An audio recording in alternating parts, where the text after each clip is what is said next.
step up in this game like I'm hammering nails. Burst a flat plane, listen up, I'll tell you tales. Home Depot vibes on my tools, no fails. Level up my vision while the world just derails. Sharon said it first, now I'm chasing the truth. First wanna know, is he shilling or aloof? Now I'm flexing with the facts while they playing the fool. Flat earth, no curve, I'm breaking all the rules. Release those darn tapes. Earth is like Home Depot, got my crew on deck. Home Depot, we ballin'. All this knowledge better show respect. Home Depot, flat earth, they saying no way, but we out here grind. Home Depot, motivated, determined, leave the lies behind. Earth is like a Home Depot. Rolling deep through Antarctica, you know what's up. Snowflakes in the air, yeah, we sipping from the cup. Well, Duffy said, trust me, I came out of the blue. Started from the hustle, now I'm building my crew. Wait, I'm stacking up truth like I'm lumber from the store. Got the blueprint, baby, I'm ready for war. See the horizon straight, no dip in my sight. Thug life on the flat, bringing knowledge to the fight. Release the tapes. Good God, Miss Molly. Earth is like Home Depot, got my crew on deck. Home Depot, we ballin'. All this knowledge better show respect. Home Depot, flat earth, they saying no way, but we out here grind. Home Depot, motivated, determined, leave the lies behind. Earth is like a Home Depot. So I'm here to break walls, I'm kicking down doors, hash street life, I'm hustling, what's mine is ours. A whole new vision, we gon' stack and we gon' rise. With my crew by my side, we defy all the lies. Earth is like... Thought I forgot. Earth is like Home Depot, got my crew on deck. Home Depot, we ballin'. All this knowledge better show respect. Home Depot, flat earth, they saying no way, but we out here grind. Home Depot, motivated, determined, leave the lies behind. Earth is like a Home Depot. So remember this hustle, keep your eyes on the prize. Earth is flat like a board, like the ones on our 5. We'll build this place together, ain't no mountain too high. Home Depot mindset, we gon' reach for the sky. Yep. Yeah.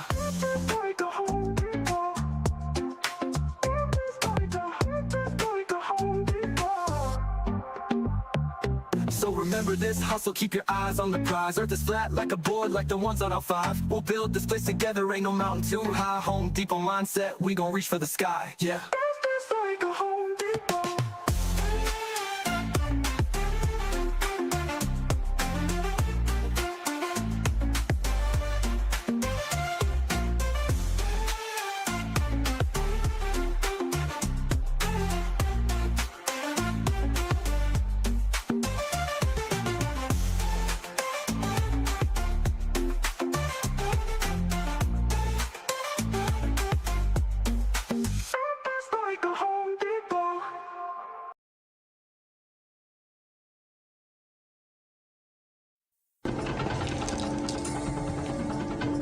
Prepare yourself. You know, have you ever done mathematics? Have you ever done trigonometry? I mean, way back in the day, yeah. Like, do you know what you need in order ago. to do trigonometry? The fewest constituents. Yeah. I have no idea. Right. Step 1, trigonometry, trig. The tri bit at the beginning. You need a triangle. And what's more, you need a right angle triangle in order to be able to do trigonometry. What the hell did you just say? And what's more, you need a right angle triangle in order to be able to do trigonometry. What?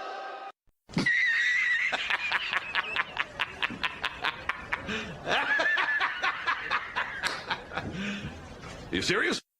Yep, he is. A certifiable Dunning-Kruger retard of the ages. Bevtard. Look up the law of sines and the law of cosines. You dumbass cracker! And what's more, you need a right angle triangle in order to be able to do trigonometry. Oh, son of a... That's gonna leave a mark. Ay, caramba! And what's more, you need a right angle triangle in order to be able to do trigonometry. Calling all cars. We have Numpty dipshit! all cars, please assist. All cars, please assist. And what's more, You need a right angle triangle in order to be able to do trigonometry.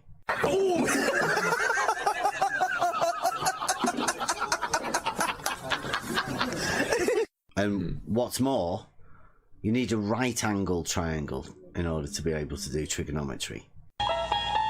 You unlock this door with the key of Retardation. beyond it is another dimension. You're moving into a land of Bullshittery. you've just crossed over into. The numpty zone. You are so dumb. Damn. And we're off. As usual, if you'd like to support this channel, there are PayPal and Patreon links in the info box below. Let's head on over to Discord and see if there are any authors. Probably not going to be many. In the Discord. Are there any authors over there? Chat!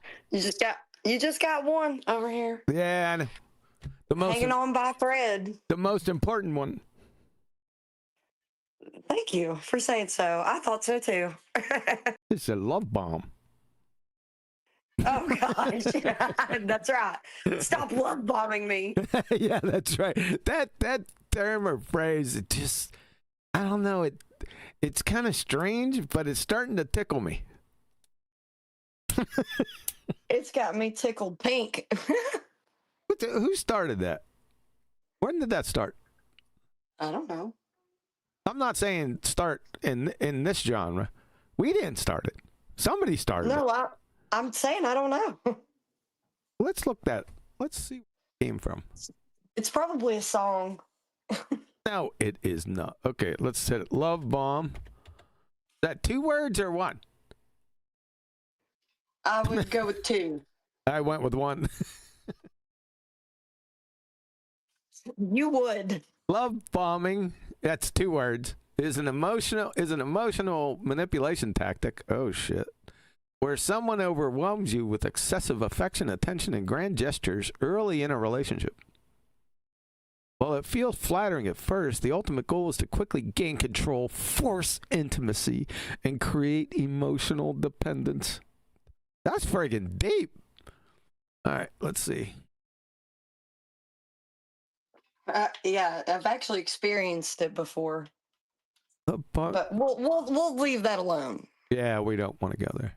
Yeah, this is a little deeper than I first thought. This has some real implications. You got to take measures, man. Yeah, it's no joke, to be honest. So it's not a good thing. Is that a movie? No. Hold on, I tried to punch something else in. It told me a movie or something. Where did that come from? All right, wait a second. Love Probably bomb. your sister. Shut up. Love bomb. Coined. The term love bombing was coined in the 1970s. Oh, shit. By members of the Unification Church of the United States. Often referred to as the Moonies? What? That sounds made up. It was originally used to describe an intentional tactic of showering new recruits with constant affection, attention, flattery to induce compliance, create rapid emotional dependence, and isolate them. Outside skepticism.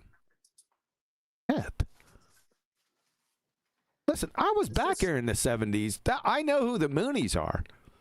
We all know you were back in the 70s, Geezer. Shut up. I know them often referred to as the Moonies. I know who the Moonies are. They were in that movie. What was it called? The Moonies? I have no idea what you're talking about. The Moonies, the friggin' hey you guys, that one. Yeah, see, didn't I tell you that I've always been the type of person that doesn't know anything about movies in my friends' groups? Moonies. Yeah, you did. You're right. I shouldn't have done that. Please forgive me. I'm a worm. Moonies is a colloquial and often derogatory term for members of the... There it is again, the Unification Church. Officially, Family Federation for World Peace and Unification. I never heard of that shit. Let's see. Let's check out in chat. What the hell is going on out here? You guys know what I'm talking about? You guys ain't even saying anything. Is anyone out there? You don't have to. That's all right. Not a big deal. There's 3. There's 3. 4. There's 4. I'm still good. Is there anybody out there? Yeah, really. Yeah. No one's saying anything. What's the name? Now that's going to drive me nuts. Got the fat kid. They're looking for a treasure. I don't know. It's an old movie, and it's definitely from the it has to be from the 70s. It's old. Okay, let me try. The only movie I could think of that has anything to do with the moon is that Reese Witherspoon movie. No, it doesn't have to do with the moon movie.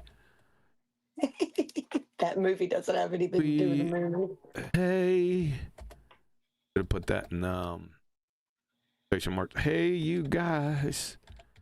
Hey, you guys. Give it to me now. There it is. No, those aren't the Moonies. They're the Goonies. Oh, brother. I was sitting here thinking about the Goonies, but did not say a word. Yeah. I'm so sorry. They weren't the Moonies. They were the Goonies. Oh, for fuck's sake. Yeah. All right. Enough. That's too funny. Aren't you embarrassed? No. I'm just kidding. Yeah, no, not at all. I think it's pretty damn funny. Yeah.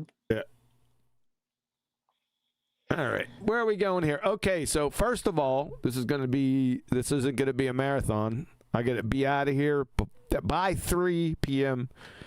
Central Standard Time, U.S. or 3:15, somewhere in that vicinity. I gotta go.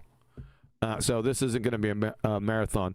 We also have Adam not here because his infatuation with soccer is taking him over. And Rude. Brian's trying, I don't know, put some moves on Dutch women. That's what he's trying to do. And being stung by jellyfish, which is more or less the same type of ordeal. They don't know what we're talking about, Huey. Yeah. And which one is we had a question last night. We didn't look it up, and I thought of it first thing this morning. That always happens to me. Whenever I get up, something, I don't know what it is, but profundity happens when I first wake up in the mornings. I usually remember something or something strikes me. It's very strange. I just wanted to give you a peek into my craziness. We already get it every day. Or, well, not everybody gets it every day, I guess. Shut up. So,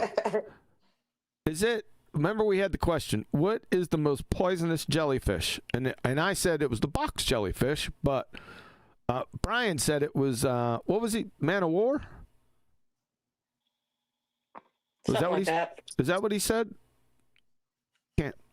Box jellyfish. Let me just do this.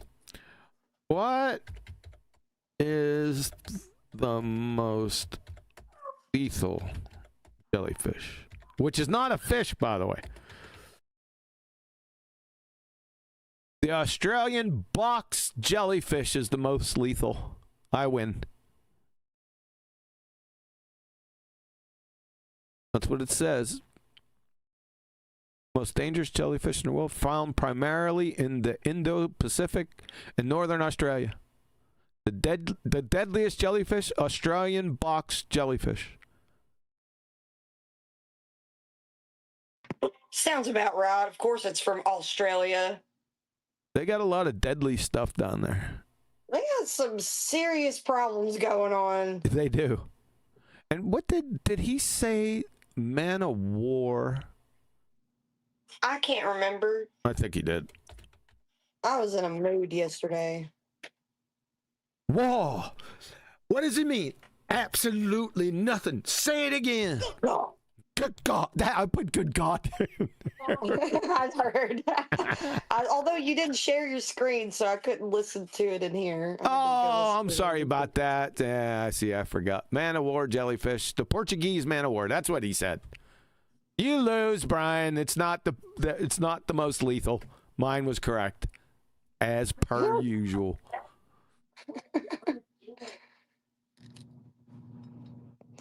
All right. Yeah. Let me fix that. Flatsy, I'm sorry I didn't share the screen. It's okay. Yeah. There you go. And I know you liked it. Do you want to hear it again?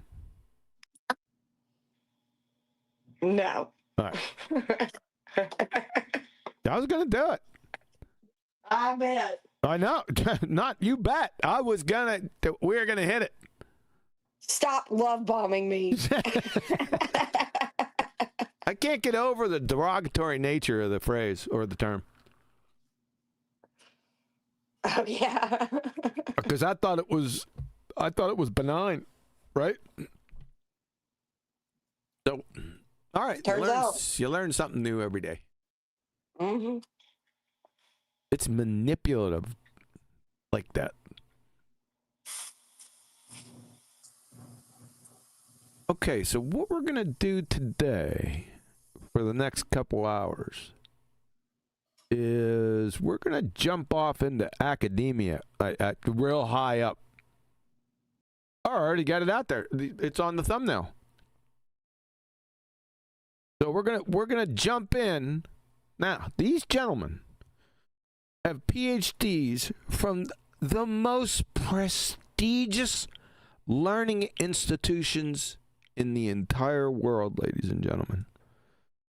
You have Oxford represented, you have Cambridge represented, and you have Rice. Now, I don't know where Rice fits on that. I would say I'd probably put Rice in the top 20, but Oxford and Cambridge, they're top 5. If that impresses you.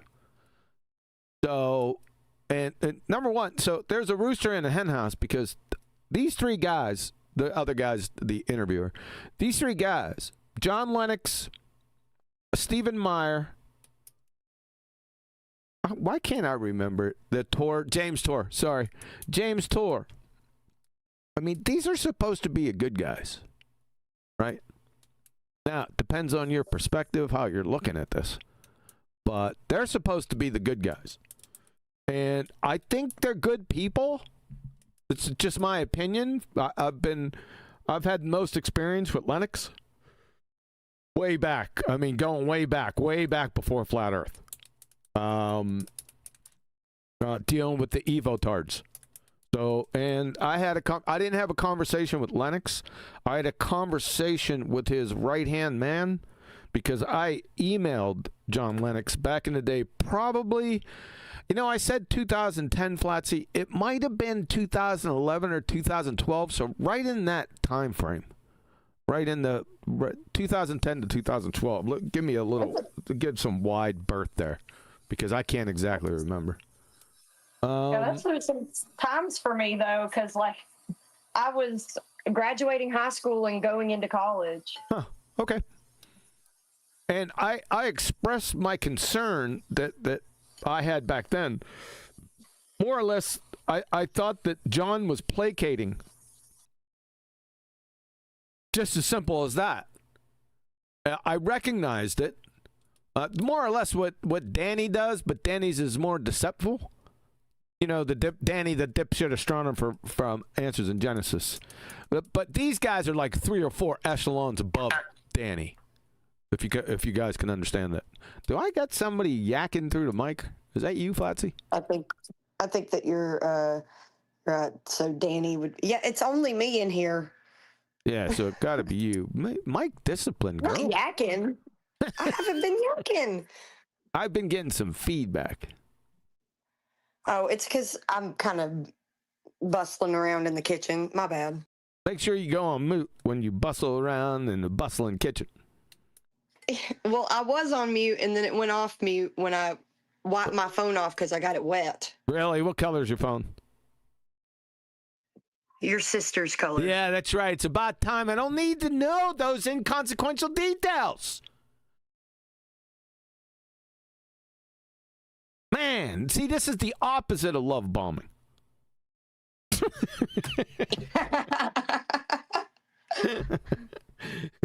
I Now, hope where the was audience I? sees my plight.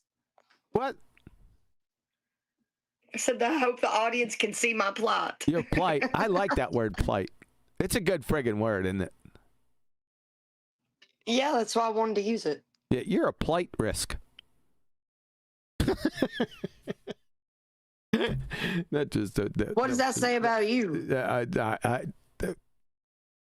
It doesn't say anything about me. I said you are. Nice deflection. It ain't a deflection. Nice deflection from you, Mrs. Red Herring Fallacy. I said you're a plight risk. Yeah, I know. Now, where was I with these guys? Oh, yeah, John Lennox. Yeah, I felt back in the day that he was part of a group that was placating. He's a placater. That is, he's giving up his position to a point to allow the conversation to continue when there is no conversation, especially with evotards, right? And I like John Lennox. Like I said, I think he's a good person. I think all of them are good people. That's just my opinion. However, it pissed me off. So I went ahead and emailed him because I was getting tired of it. Because I was getting it from Answers in Genesis. I was battling uphill, right? From the halls of academia, I wanted these guys. I wanted them on my side. Let's go out, charge, and just cut them right off at the ankles. I could do it in my sleep. Why are the most educated people on the face of the earth, why are they struggling? That was my position, and it pissed me off. I held, even though I thought, like I said, Lennox was a great person, and I liked the gentleman, I guess that aggravated me even more.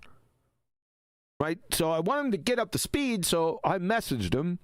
And like I said, I got his right-hand man. The message didn't go straight through. He has his people out in front, to guard against that stuff. And I don't blame him for that. But I made some very poignant comments that I can remember with genetics and quantum mechanics back in those days. Without response from John. John never got back with me. His right-hand man did. He sent me one more message after that, and then after that, nothing. And I just left it alone. I said, I'm not going to get through to this guy. So we're back again. Now he's got some help with him. He's got Stephen Meyer and Dr. James Torr. We've done treatments on Dr. James Torr for exactly the same charge. Placating. It sounds somewhat benign, but it's not. It's like a cancer, right? Well, it's because your claim is pretty distinctive, you can't get around it either. I think. No. I'm not talking about that. We're not talking about that yet. Not my claim. They could cut these guys, the atheists and the evotards, right off at the ankles with little effort. How can I do that and they can't? That's the question. Or not that they can't, they won't. Why is that? I don't know, because they demonstrate that they absolutely could. That's the problem. Sometimes. Then that's what drove me nuts. And I had to take a break from those guys. Answers in Genesis, even though their Answers in Genesis is even like 5 or 6 level below these guys. Grant you that. But they were doing the same stuff. Answers in Genesis, other creationist organizations doing the same thing on a lower level. But they're all doing the same thing. I'd have to say, I don't think I've ever had more contempt. Now, I had contempt for baltards, but yeah, I give them, at least a little bit of grace for being dumbass crackers. But there's no excuse for these guys. That's off the table for these guys, if you follow me. So, we did listen to this a few weeks ago. I can't remember exactly. I know a couple parts in here, but I can't remember exactly what is going on. So we're going to start it from the beginning. We're just going to let it roll through. I'm going to try a new technique this time. I'm going to go for like 30 seconds at a time without interruption. And then I'll just do 3 J's, and then we'll go back and we'll go through it. Because I think I listened to one of the treatments, and one of the people that I was giving a treatment to was so stupid. Every other word that came out of his mouth was moronic and needed to be dealt with, and you couldn't get the full thought. So that's not lost on me, right? So I think what I'm going to do from now on, even if there's 30 claims in a row, dumbass claims, I'm just going to let it go for 30 seconds, and then I'll just circle back. I'll see how that goes. I'll take a listen to this and then compare it to the other ones, or I may pick 1 or 2 and compare it to and see how it goes. Okay? Sound good, Flatsy? You understand where I'm going with this? Yeah, sounds just fine with me. Maybe I did this a long time ago. You're going to be able to today. Yeah, I am.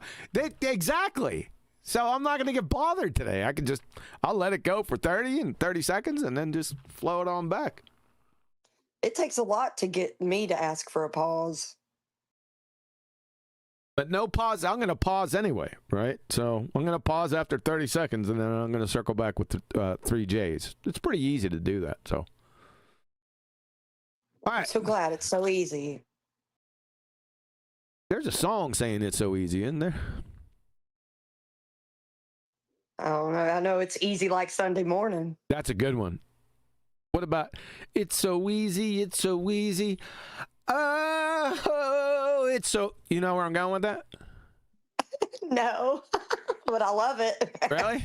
I got to find that before we go, ladies and gentlemen. Song. So easy.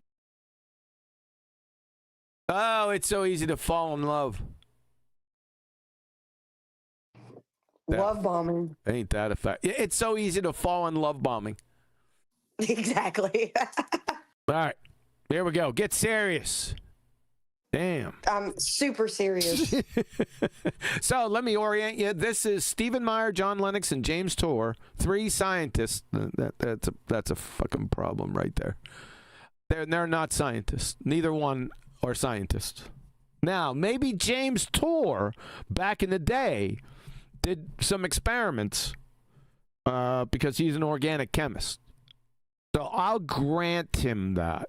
But the other 2 bozos aren't. Sorry, they're not bozos. John Lennox and Stephen Meyer, they're not bozos. Please forgive me. They're definitely not scientists. So that right there got weather eye raised. So Stephen Meyer, John Lennox, and James Tour, 3 scientists on the origins of everything. This happened 2 months ago. Okay? So this is relatively recent. Here we go. Did the universe come into existence by accident? Or did something intend it? Or intend us? A mathematician, John Lennox, Yeah, that's not a sign. I'm sorry. I was going to let it go 30 seconds. I can't do it. Let me go back. My word. Here we go. Or intend us? A mathematician, John Lennox, a historian of science, Stephen Meyer, and a scientist, James Tour. Uncommon knowledge, now.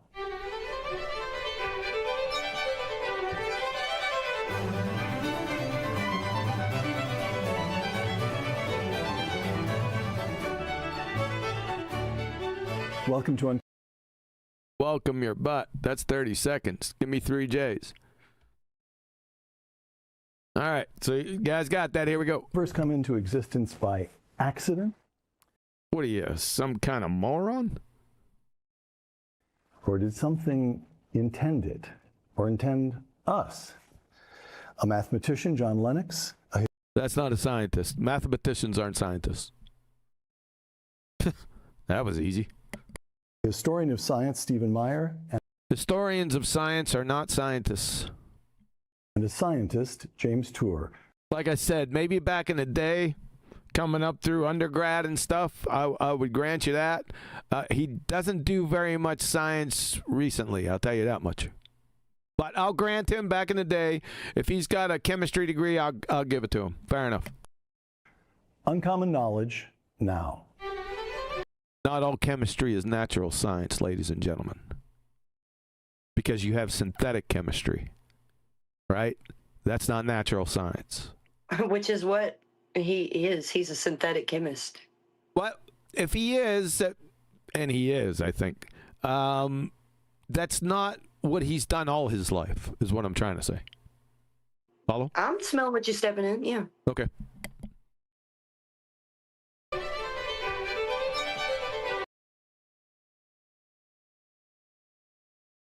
You're muted. This is so lovely. It's like it has that aristocrat feel to it, doesn't it? Yes, it's beautiful scenery. I love it. And lovely music. I mean, this is what they call in the industry some highbrow shit. Yep, agreed. Here we go.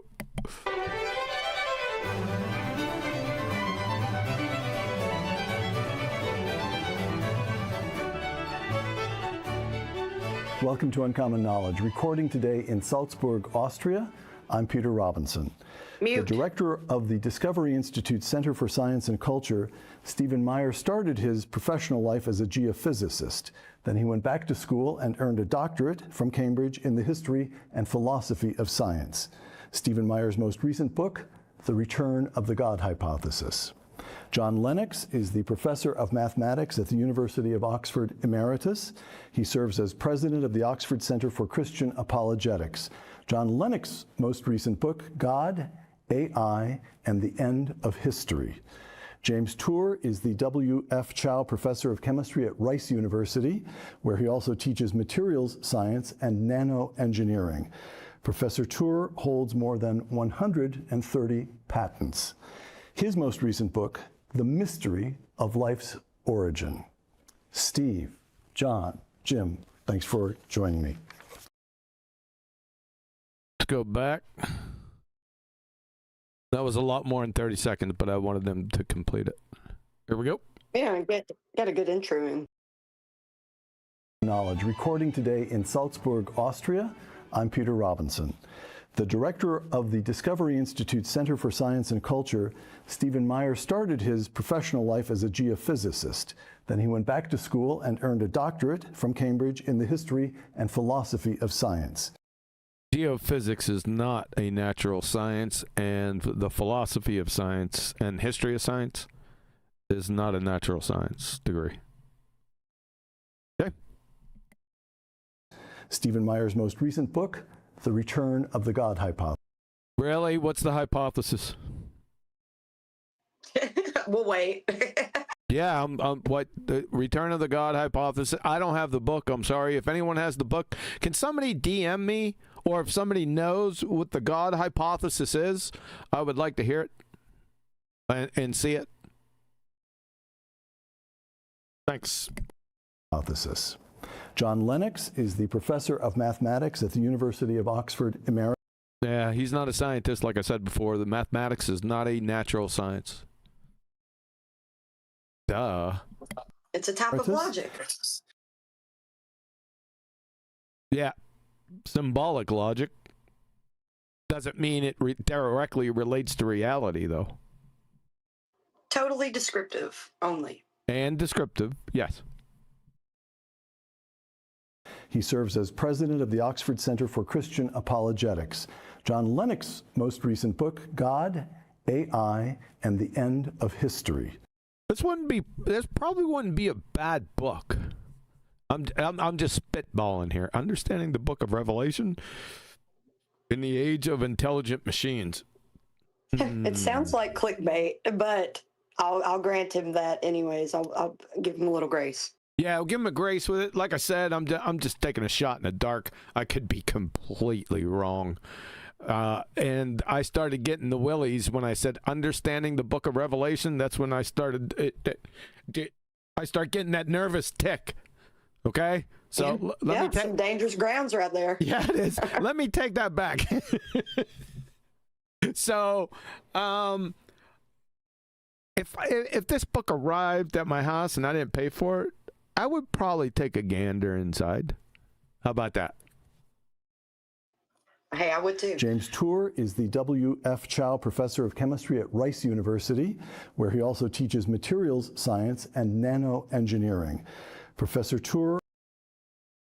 I'm not saying there's anything wrong with that. And the engineering part and the technological part of that, I'm sure that is over friggin' whelming.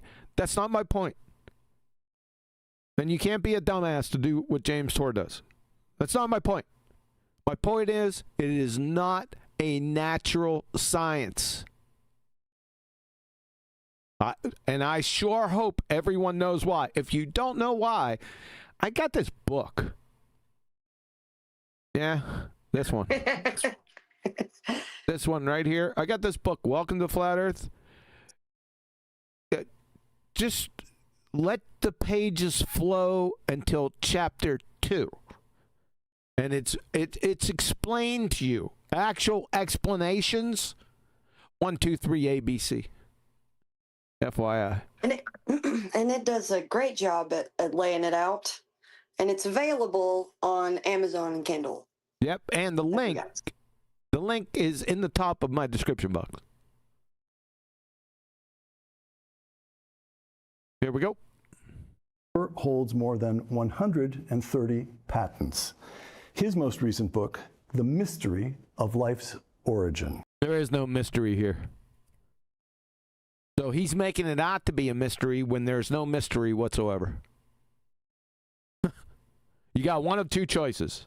Either nature did it or the creator did it. That's it. This book should be 1 to 2 pages max. So this is what I'm talking about. James, we're back on you again. Steve, John, Jim, thanks for joining me. 2 quotations. Uh-oh. Oh, sorry. 30 seconds. Here's the Oxford biologist Richard Dawkins in 1995. Quote, "The universe that we observe has precisely the properties we should expect if there is, at bottom, no design, no purpose, no evil, no good, nothing but pitiless indifference." Here's the second quotation. This is a poem that dates back 3,000 years. Psalm 19. "The heavens declare the glory of God. The skies proclaim the work of his hands. Day after day they pour forth speech. Night after night they reveal knowledge." Which of those two better reflects, not perfectly perhaps, but better reflects the most recent developments in science? Oh boy. Okay. 1, 2, 3. We got to go back a little further. All right. Here we go. Origin. Steve, John, Jim, thanks for joining me. 2 quotations. Here's the Oxford biologist Richard Dawkins in 1995. Quote, "The universe that we observe has precisely..." Universe that we observe. I'd like somebody to define universe for me. Maybe Dawkins. Yes. Yeah. I was just about to say that if you weren't going to. Yeah. I'd just like somebody to do it. A lot of people talking about the universe. They never define it. The universe that we observe has precisely the properties we should expect. What? You mean, everybody experiences, the same world always? Oh, there's an if statement. There's a conditional here. Has precisely the properties we should expect. We need to check your expectations first there, Dawkins. I think you're a glue sniffer. In fact, I know you are, and I can demonstrate it. But I digress.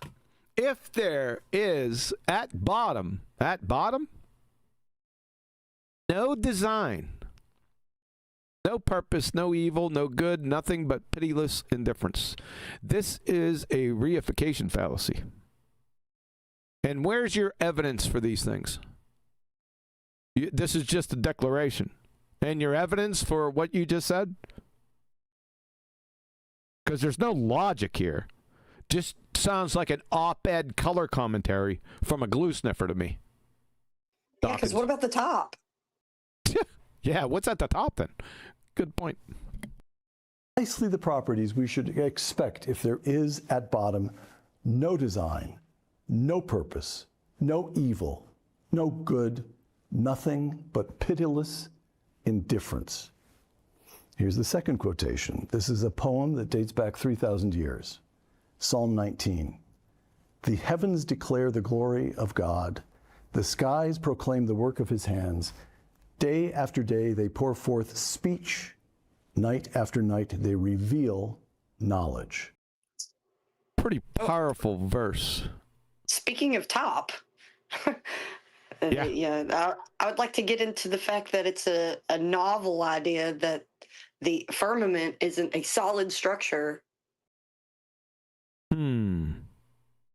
It's the heavens right here. Is that? I'll guarantee you that's probably firmament, isn't it?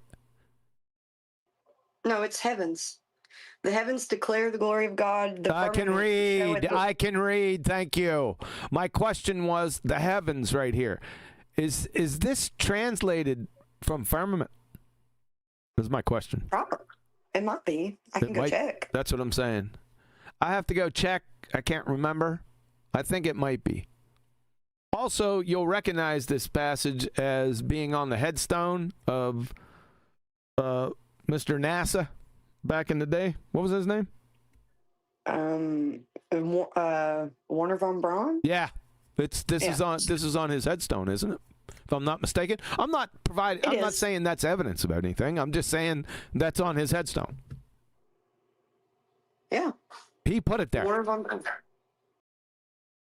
So it raises a weathered eye, but okay. Which of those two better reflects, not perfectly perhaps, but better reflects the most recent developments in science? That's a stupid statement. What developments in science? What does those two statements have to do with natural science to begin with? Nothing. That's what they should state back to him. Are they going to do that? Another 30 seconds. Steve? I think the psalmist has got it right. The good Professor Dawkins, who has a talent for framing issues beautifully, nevertheless gets it wrong. That the new developments in science, especially having to do with biological and cosmological origins, are pointing to the reality of a transcendent designing creator. Jim? I would think the psalmist has it much, much closer. Much closer.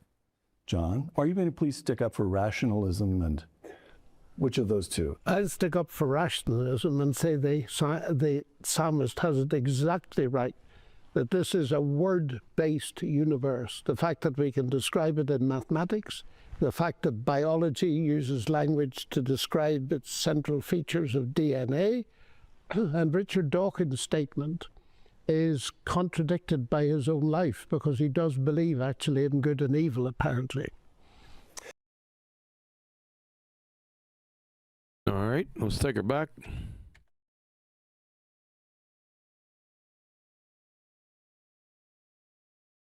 Here we go. For framing issues beautifully, nevertheless gets it. The good Professor Dawkins, who has a talent for framing issues beautifully, nevertheless gets it wrong. That the new development. Shocking that a glue sniffer, Evotard, would get everything wrong, and then you compare him to Scripture? Are you kidding me? Okay, listen, that's not Steven's fault. That was the interviewer, so I'm not going to put that on him. In science, especially. Wait a second. Nevertheless gets it wrong. That the new developments in science. You're muted.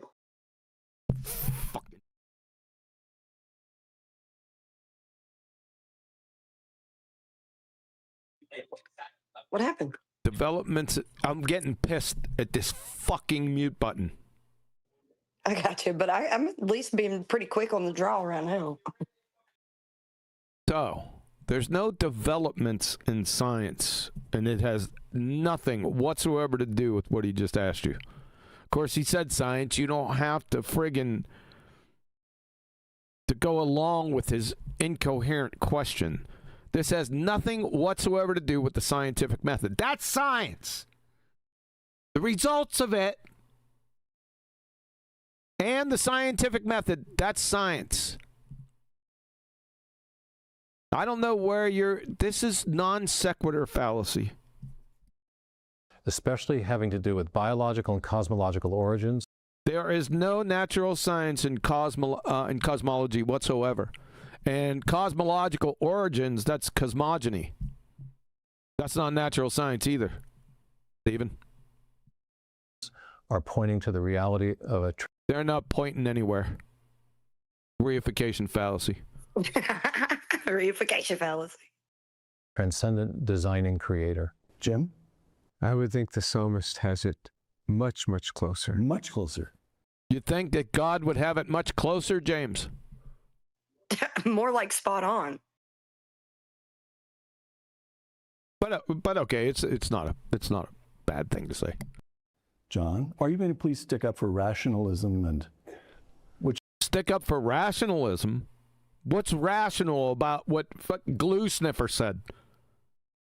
Nothing. Not a thing. Yeah. So this guy, I don't know. This guy, I don't know who he is. It's the first time me meeting him. He's definitely out there. Which of those two? I'd stick up for rationalism and say the psalmist has it exactly right, that this is a word-based universe. The fact that we can describe it in mathematics, the fact that biology uses language to describe its central features of DNA, and Richard Dawkins' statement. Biology better do a lot more than just describe it. Of course they do that. I'm not dogging John out for that. But they also explain. You know why? Because parts of biology are actual natural science. Absolutely. Natural science, not everything about biology is, not everything about chemistry is, not everything about quantum mechanics is. That's physics. Not everything is natural science. Just because you get the titles or the headlines, somebody asks you, is biology natural science? Well, you're going to have to friggin' caveat it. Because not everything in biology is natural science. We have to be hyper-specific. Each and every claim or appeal must be evaluated on its own merits from any discipline. Is contradicted by his own life because he does believe actually in good and evil, apparently. We don't really care what the Glue Sniffer agrees or disagrees with. Or believes. Yeah, he's as deaf as a post. Dawkins. My cat's litter box is smarter than he is. Okay, here we go. The Big Bang. Let's begin everything with an excerpt. There's a fourth.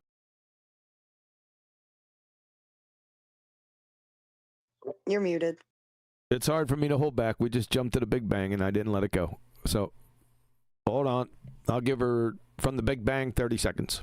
Life, because he does believe actually in good and evil, apparently. The Big Bang.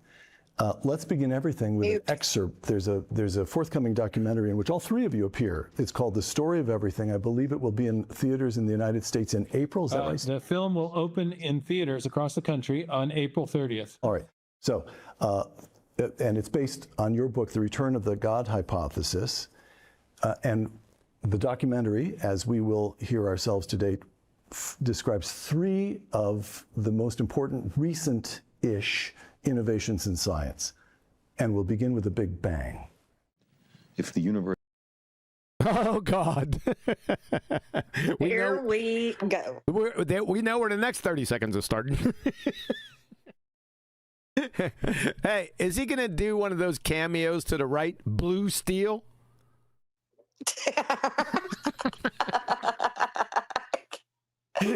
I hope so. Oh man, that's so funny. That's an inside joke, people. We're listening to this glue sniffer, one of his videos with Eratosthenes, and it was on, I don't know what channel it was. But anyway, it was from the early 70s. He had one of the 70s collars and stuff and like a turtleneck or something. And he was talking in one direction. And then all of a sudden there was a pause. And then they shifted to another camera off to the left, off to his left. And he turned with purpose into the camera. And it was I think we called it, I don't know, Flatsy, was it, you said it yesterday, blue steel. Yeah, from Zoolander. So that's an inside joke with this idiot. This guy was a true clueless clown. But okay, we're going back. 1, 2, 3. Here we go. In which all three of you appear. It's called The Story of... Might have to go back a little bit more. Right here. The Big Bang. Let's begin. Why did we just jump to the Big Bang? That's not a scientific theory to begin with, but we just jumped there. That is a little... I don't know. Suspect. Yeah, but I'm not going to put it on those three guys because this is the interviewer, right? So, fair enough. You're going to have to jump around. Little ADHD going on, but okay. Everything with an excerpt. There's a forthcoming documentary in which all three of you appear. It's called The Story of Everything. I believe it will be in theaters in the United States in April. Is that right? The film will open in theaters across the country on April 30th. Anyone notice this? Flatsy, well, you're not a moviegoer. So, I guess I'm just talking to myself. Here we go. They got a globetard there. But where's a globetard? Where? Behind the story of everything. Oh, they're all globetards. I thought I pointed that out beforehand. I was actually talking about the actual globetard, not somebody that is a globetard. Oh, I'm sorry. Yeah, we got a globetard out there. We got a nice little comic strip going on here. Little cartoon action. The story of everything. This is the way it's starting out. Totally contradictory right there at the beginning. Yeah, what's all this stuff out here? What's this black stuff? Is this like a vacuum or something on here? I think it got a little... Looks like there's some gases over here. What's this blue stuff? How can you have this blue stuff next to this black stuff without a physical container? This is, right here, a standing second law of thermodynamics violation, just right off the cuff. And you're going to give us a story? Is this a just so story? Huh, that's a good question. And where did you get this ball from? That's another question, gentlemen. Oh, very good questions. Very good questions. All right. So, and it's based on your book, The Return of the God Hypothesis. Yeah, we're still waiting for that hypothesis. I will guarantee you it's not a valid scientific hypothesis. I'm taking a shot in the dark here. Yeah. Total like random shot. I have there's precedent. I have reason to do what I do. And the documentary, as we will hear ourselves to date, describes three of the most important recent-ish innovations in science. There's no innovations in science. The scientific method is the scientific method. It hasn't changed very much from the beginning. Reported in history as the person responsible for it is by a man by the name of Al Hazen. It's almost like Al Biruni, but it was Al Hazen. I remember this from way back in the day. Just something I caught. And I made a little mental note, right? So it wasn't a recent development. It was way back there somewhere. Take a look. Yeah, nice little side. Yeah, nice little sidebar. The scientific method.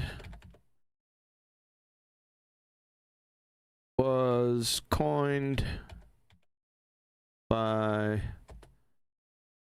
Al-Hazen? I know I'm close. Al-Hassan, or I call him Hazen. Let's see. The scientific method was not coined by a single person, fair enough, but rather evolved. What does that mean?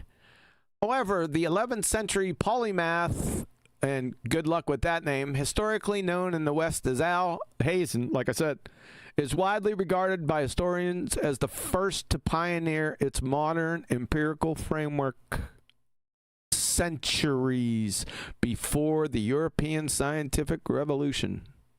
There you go. That's what I remember it as. I remember somebody saying that name to me many, many moons ago. But I digress. Here we go. And we'll begin with a Big Bang. If the universe was always here. See, I can't even stop. It's hard. I'm going to need electric shock therapy. So here's 30 seconds. Sorry about that. Here we go. And we'll begin with a Big Bang. If the universe was always here, if the universe was infinitely old, then there's nothing for a creator to do. Steve, if the universe was always here, there's nothing for a creator to do, says Carl Sagan. During a scientific conference in 1927, a Belgian priest and astronomer named Georges Lemaitre shared a taxi with Albert Einstein. What happened during that taxi? A fascinating story. Einstein's own theory of general relativity implied a dynamic, expanding universe outward. I'm going to stop it right there, even though it begs to keep going. That's 30 seconds. I can't get past this. All right, here we go. It describes three of the most important recent-ish innovations in science. And we'll begin with the Big Bang. There are no innovations in science. That's what I was on before. There are no innovations in science. The scientific method is the scientific method. It's not in science. Now, the results of the scientific method from experiments, yeah, they may be classified as innovations, but I'll guarantee you there's none here because they're going into the Big Bang. The Big Bang is not scientific. It's not an actual scientific theory and never was. If the universe was always here. He's in standing violation with your if statement of the second law of thermodynamics. Now, I don't know when this was recorded. I would suspect sometime in the 1970s. Ladies and gentlemen, the second law of thermodynamics was coined in 1850. Tell Sagan to see Sir Arthur Eddington. No. Rudolf Clausius coined the second law of thermodynamics with little help from Lord Kelvin a couple of years after that. However, the core tenets were laid down in the early 1820s by Carnot. Right? So I don't know what's happening here from in the 1970s. Shouldn't he know this? Wasn't he supposed to be a scientist or some shit like that? Right? All this ignorance. Now, you didn't need to know the second law of thermodynamics intimately. All you had to do was leave a banana out on the friggin' counter or throw it out in the yard to figure this out. It didn't take a rocket surgeon. They've known about these principles from the beginning. Decay, yeah, aging, sort of that stuff sees. So he's indicted beyond the forest of azure here. I'll just keep him with his religion. Rudolf Clausius, Holmes. Second law of thermodynamics. You're in standing violation of it right now. Go ahead, Flatsy, with Eddington. Tell him what he said. Yeah. Oh, I can't remember verbatim, but if your theory is found to in violation of the second law of thermodynamics, I can have no, or it can have no hope but to collapse and humiliation, something like that. Jesus, you chopped that shit up. I did. Let's get it right. I wouldn't butcher it that bad, but it still came across. It's close. It's close. You're in there. Oh, by the way, this is my website, globeterminator.com. It has scientific proofs of the creator. It goes through this 1, 2, 3 ABC. It can walk you through it. My cat's litter box got it in like 50 seconds. That's a reification fallacy. Shut up.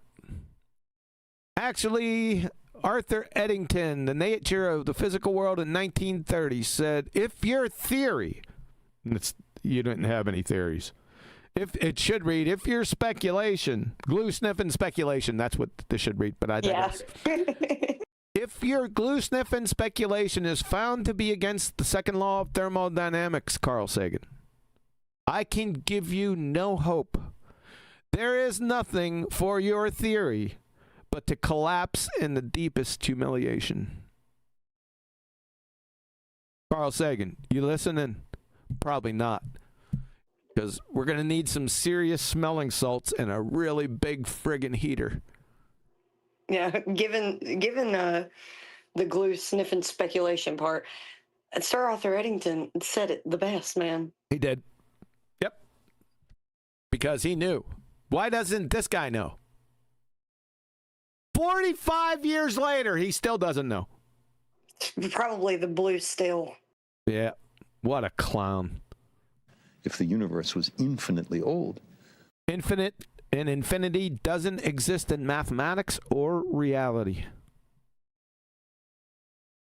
And he said old, there's no test for age in science, in natural science. None. Zero. In fact, it goes against the theory of quantum mechanics. Superchat. Super pretender clown Carl Sagan. Roger Ludwell sent you a super chat. He sent Al-Biruni. Didn't he invent polymath? It turns out that Al-Biruni was responsible for much, much more than radius of the Earth. Surprisingly, we may go over that at some point. But there's some things attached to him I didn't know that were attached to him. They're quite surprising. I don't know. I know he's the father of fantasy geodesy. I know that Al-Biruni is. I bet many people didn't know that. So, but thanks for the super chat. Go ahead, Flotzy. I said no. Didn't know that. Yep. That's one of his many accompaniments. Hold on.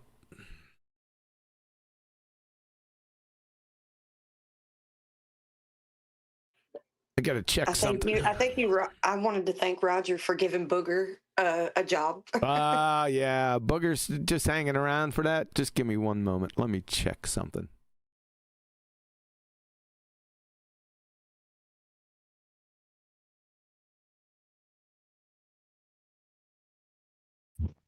Hey, Flatty, hey, Kiwi, hey, everyone. I have a bit of background noise, so I can't really say much. That's it. That's what a good blessing. What a blessing. Hey, Brian. Good to see you. Just in time for Christmas. Yeah, just in time for Christmas.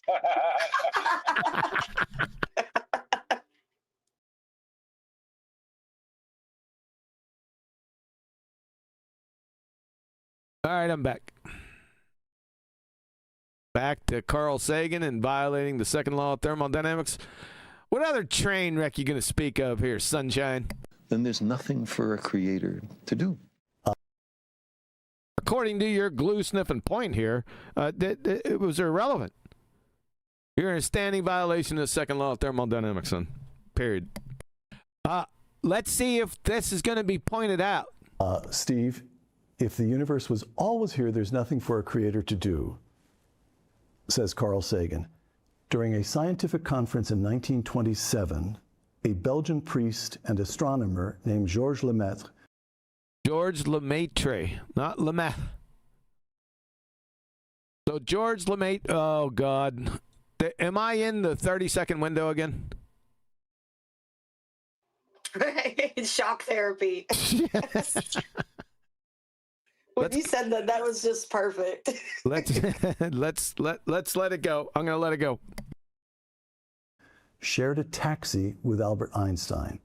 What happened during that taxi? A fascinating story. Einstein's own theory of general relativity implied a dynamic, expanding universe outward from the beginning.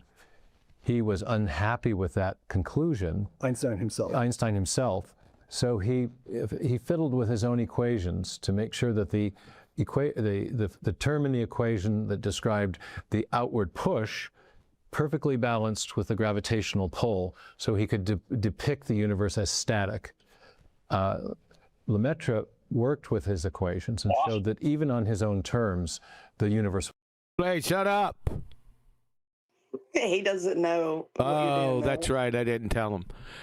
Brian, I'm trying a new method here, going 30 seconds, letting them speak 30 seconds, and then circling back.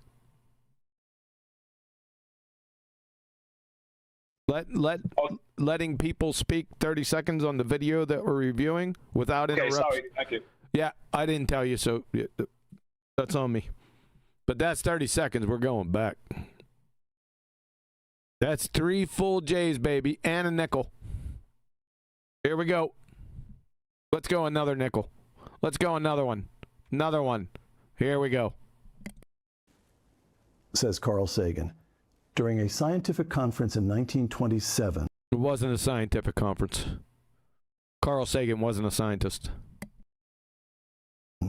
A Belgian priest and astronomer named Georges Lemaitre was not a scientist either. He was an astronomer. A pseudoscientist by definition. Lemaitre shared a taxi with Albert Einstein. What happened during that taxi? A fascinating story. Einstein's own theory of general... That's not a scientific theory. Seems that the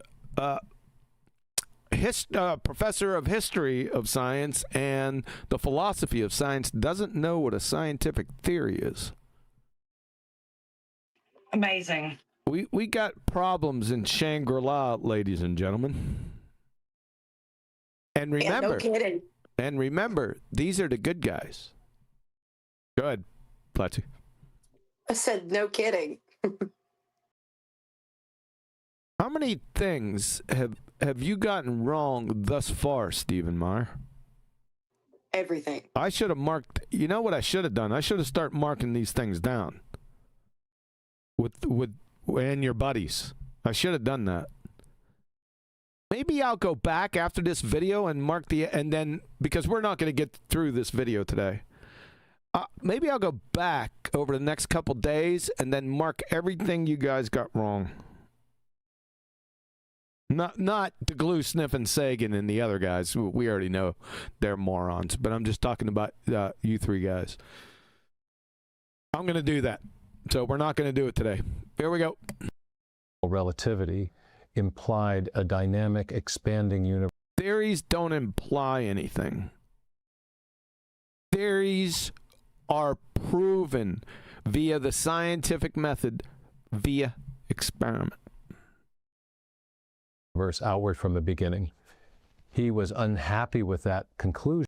Well, that's telling you right away, happiness, sadness, mood ring changes don't mean shit in natural science. In fact, it's the antithesis of science. That's why that's why Al Hazen brought the scientific method into the mix, to get rid of all the personal subjectivity and focus on objectivity. Two different genres there, Stephen. Mr. Philosopher and history of science? Einstein himself. So he fiddled with his own equations. That tells you right away you have no scientific theory. You will never find an actual scientific theory with equations in them.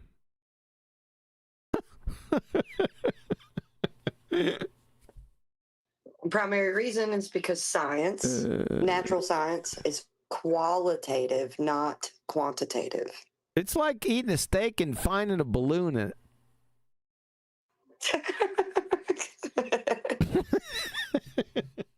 There you go. That's why it's not a scientific theory. The biggest part of why it's not a scientific theory is because, well, it doesn't have any hypotheses in this so-called theory.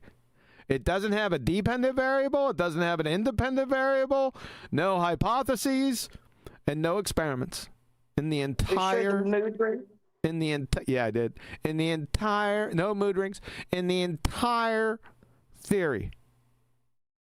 Then you have to ask yourself, well, what is an actual scientific theory?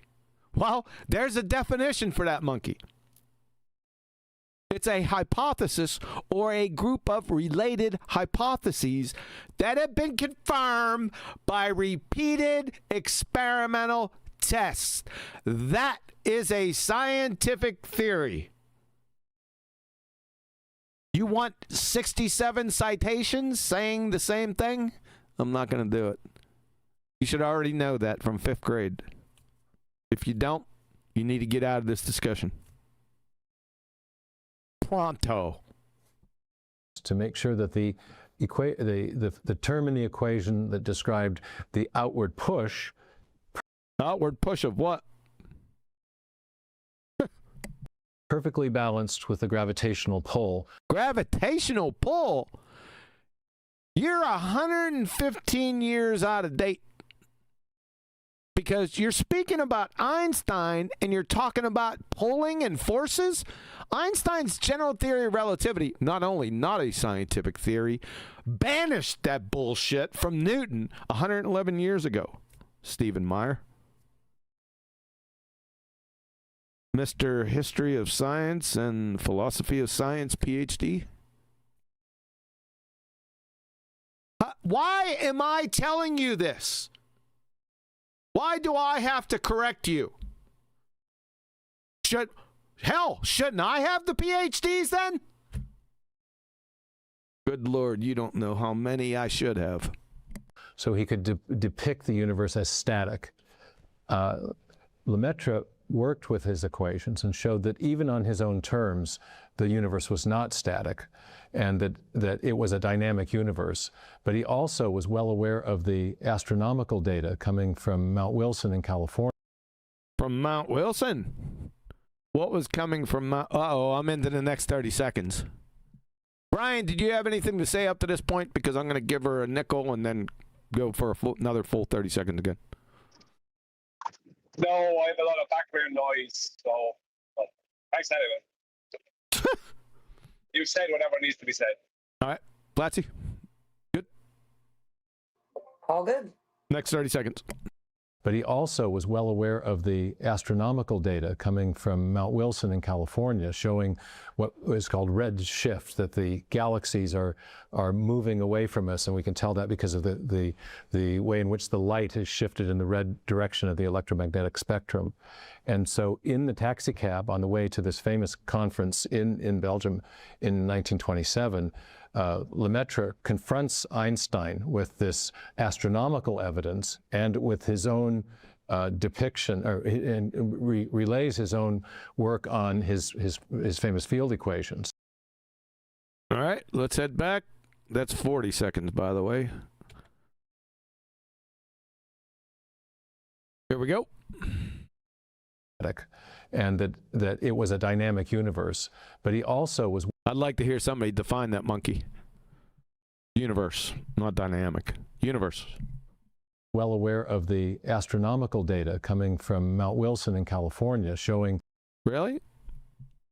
What was coming from Mount Wilson? You know, I drove by that a number of times on my way to skiing vacations. But I just want to let you know. But I digress. What is called red shift, that the galaxies are moving away from us, and we can. The galaxies. You're going to have to define that and then provide evidence for galaxies, Stephen Meyer. Redshift. My first present. Go ahead. Just look, point, and declare. Yeah, that's what they're doing. So this redshift nonsense, it was the first thing I debunked back in Evo Tardville. Redshift and the cosmic microwave background. Now, I didn't do it. I just got all the evidence from what others did and just tore it to frigging shreds. Go onto my channel. I think it's the same video that I do both redshift and CMB and just rip the living guts out of both of them. So it won't get us bogged down here. Can tell that because of the way in which the light has shifted in the red direction of the electron. What if the light was just shifted or not shifted? What if it was just throwing red light at you? How about that? Do you know who Halton Arp is, Stephen Meyer? And Margaret Burbage, Stephen Meyer. Do you know who those two people are? And her husband, Margaret's husband, because Margaret was at it's the Royal Astronomical Society at the Royal, right there in England. And her husband was out there in Hawaii. Can't remember his first name. They were all in this, on this redshift, including Halton Arp. And they laughed at you monkeys with this redshift nonsense. Just FYI. So we can tell that because of the way in which the light has shifted in the red direction of the electromagnetic spectrum. Electromagnetic photons are neither electric nor magnetic. So what the hell is going on, Stephen? Right? It's just bagak. It's like a wiki parroting carpet bomb barrage. You're not thinking. That's some really nice feedback. I appreciate it. I said nonsense. They're just talking a bunch of nonsense. And so in the taxi cab on the way to this famous conference. What color was the taxi cab, Stephen? In Belgium in 1927, Lemaitre confronts Einstein with this astronomical evidence. And astronomical, there you go. That's not evidence. That's friggin' from astronomy. That's pseudoscience by definition. And with his own depiction, and relays his own work on his famous field equations. And Einstein relays, oh, somebody's at the door. Platzi, take over. Oh, brother.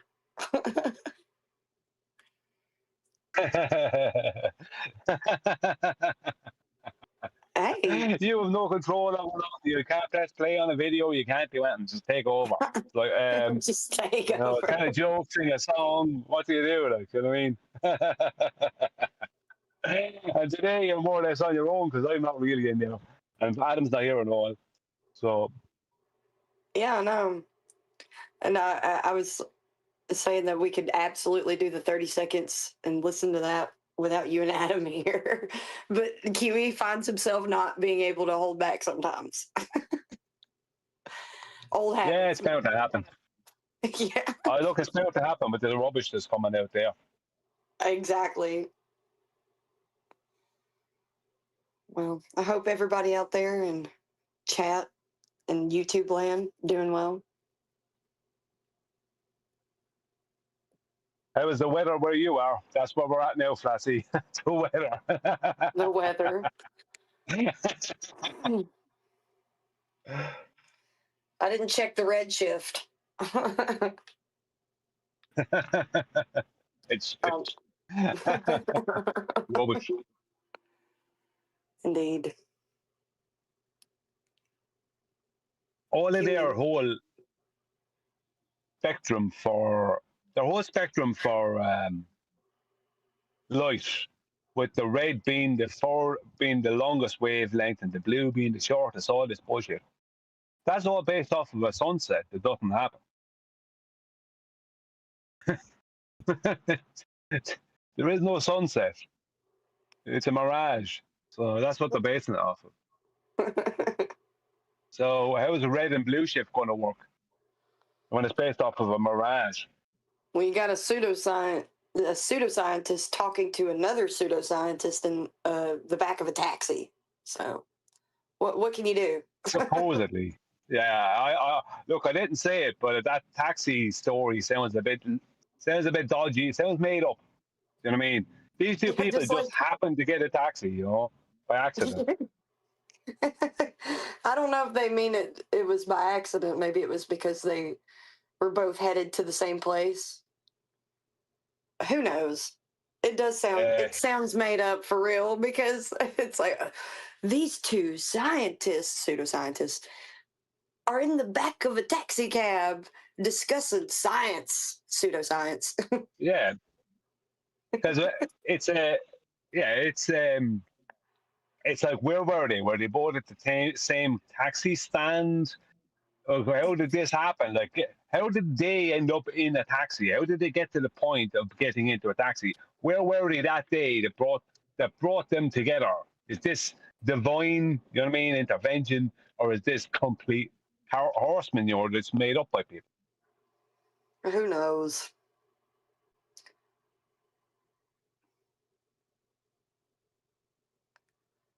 Uh-oh, maybe QE had some Jehovah's Witnesses. He's probably, his bow is after getting delivered or something. He's getting a new bow today, isn't he? Oh, maybe. Yeah, maybe he is getting it today. I don't know. He said that somebody was at the door, though, so I'm like, oh, maybe he's caught up with Jehovah's Witnesses.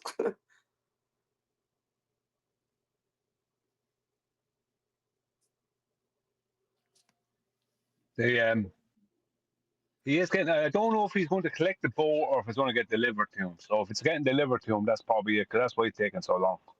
Obviously, I'd say that's the only reason he take that length of time. Either that, or no matter who'll be there, unless it's like a famous celebrity or something. You know what I mean? He's probably the bow. He's probably checking it. Well, he needs to get on here. Yeah, he needs to get with the program. For real, running the show, and we ain't got much longer. Yeah, and me and you don't have enough to say to keep the thing going. We're going to run out of it. Discuss potatoes and. We could do that. We could potatoes. Do that. Crystal, they're very accurate crystal potatoes. Oh goodness. Yeah. I've just been at the beach. That's where I was with my family.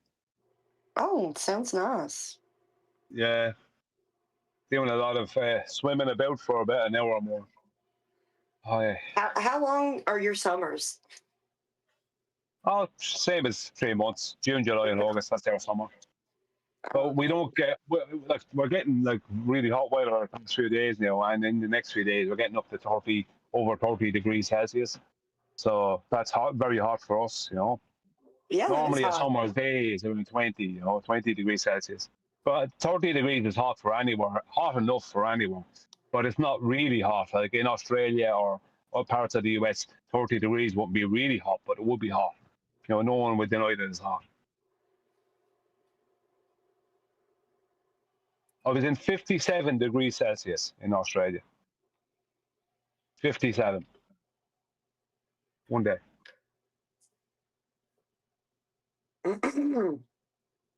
Let's see. Yeah, we're dealing with 28 degrees here where I live, but it's cloudy outside. Oh, it's muggy then. You're better off with a bit of sunshine if it's going. Yeah, if it's going to be with clouds over, it just won't be sweaty. Oh yeah, and you can imagine being in Alabama. It's always going to be muggy because it's so humid. Humidity.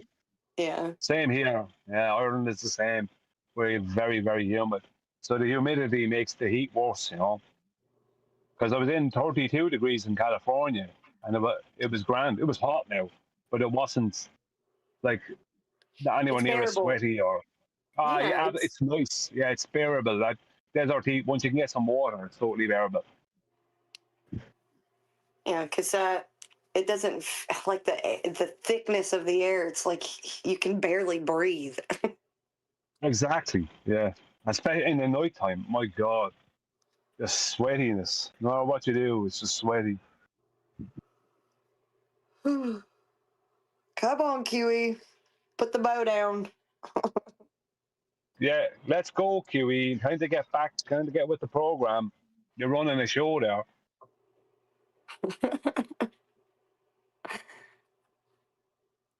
That's when we need Adam. We need Adam for times like this, you know. Yeah, because he can give us a scenic route. Waffle. Yeah, bring us around. Yeah, the scenic route.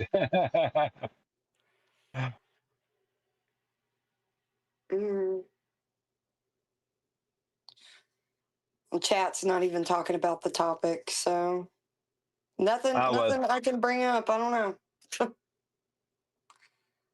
yeah, you can try a few things like the weather and whatever else, but what can you do? You can only say so much, and they're either going to latch onto it or not.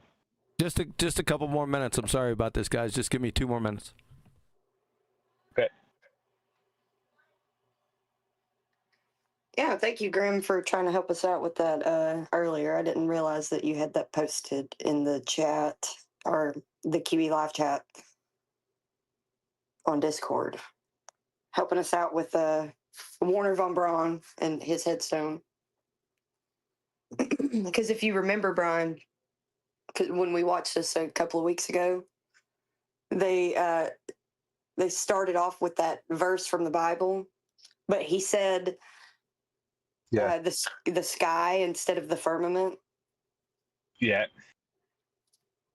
Psalms 19:1. Yeah. Yeah. Yeah. We were talking about how that seemed a bit suspect that he would use that kind of translation for the verse, and how the idea of the firmament not being a solid structure is a novel idea. It's always a good point to bring up so people can remember that. Well, the firmament, right? Firmament. It's it's in the title. You know what I mean? And when you go back into Rakia, it's hammered out. Like it's like it's separating the waters from the waters. Like I mean, I as everyone knows, I'm not a Christian, but like I mean, and rolling it back like a scroll. Yeah, you can't exactly. You can't roll it back. You know what I mean? If it's not solid. Stupid, like. But look, they're going to do this. Like the problem is, this is the topic. Our topic is what they have to avoid. This is the thing they can't address. Even if they privately try to address it themselves, they can't address it publicly. And most of them won't even address it privately. I'd say these three fellas now have not ever tried to address it. You know what I mean? They've probably been given some stupid supposed debunk or glow proof, and they were happy with that because that's But the problem is they will keep on having to come back time after time after time, because when they think that they thought was a debunk is pointed out to them to not be a debunk, or something was a proof of a globe is pointed out to not be a proof, they have to then come back. You know what I mean? It's like pulling teeth. Would you just accept reality and we get on with this? You know what I mean? Do we have to drag you through the mud? Yeah, these guys need to be presented with this wonderful work, this book called "Welcome to Flat Earth," available on Amazon Kindle. Yeah. if they got that in their hands, maybe that would be nice to hear them address that. Well, they're likely to go and watch something like McDoon or something like that, and what he would say about different parts of it, and be happy with that, and walk away. You know what I mean? Like until the next time, until it's pointed out to him that you know what I mean, that's not sufficient. That, you know, that's the problem. These guys are supposed to be academics. So one sentence out of his mouth discussing any topic should raise alarm bells to them. But it won't, like, when push came to shove in the past, they turned to people like MC2 and Fight the Flat Earth, Blue Marble Science, all these people. That's who these people end up turning to. You know, they start going to that, to the anti-flat earth hierarchy. That's where they start going to when push comes to Waiting for shove. the short bus. But that's what they do. When push comes to shove and they go, they can't answer something, and they're the people that are supposed to have an answer, they turn to the people who make stuff up, make up answers. You know what I mean? That's what they do. Really what they're trying to do then is put those people in between us and them. That way we end up arguing with the MC Tunes or the Fight the Flat Earth or whatever, and we don't end up dealing with, you know, those people, you know, the John Lennoxes and whatever else. We don't end up dealing with them. It is odd, though. It is odd, though, because there is clearly a problem with the heliocentric globe-tard paradigm. There's a problem with it, and that's why we don't really hear much about it from folks that are more learned. I think there's more of a problem with it than we recognize, and they just let the people out here that has nothing to do with it duke it out instead of it being addressed. Because we got real people out here wanting these things to be addressed on a bigger scale, and not with just anti-flat earthers. Yeah.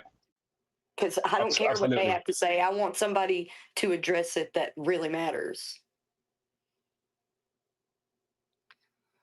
It would be awesome if James Tour or John Lennox or the Stephen Meyer guy got on to someone's show, podcast, or whatever, and actually addressed these things that are problems that we're bringing up that with valid questions.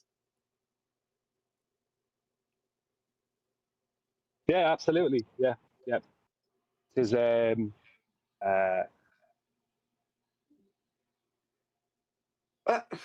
went Brian.